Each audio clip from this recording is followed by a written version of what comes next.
To fix the switch keyboard button is missing from the navigation bar on Samsung Galaxy S24 Ultra, you have to make sure that the option to show the switch keyboard button is set to on.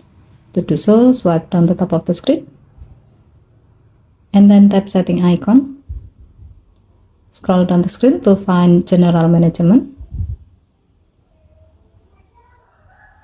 Tap General Management. Tap Keyboard List and Default. And then tap the gray on off switch next to keyboard button on navigation bar until the switch turns blue to turn it on.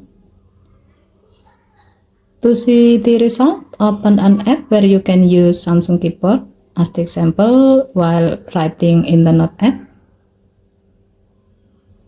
Tap the text field to show up the keyboard. As you can see, now the switch keyboard button is displayed again on the left side of the navigation bar. You can use this button to easily switch between keyboard that you have on your phone. Okay, thank you for watching. Please help to like and subscribe. Have a nice day.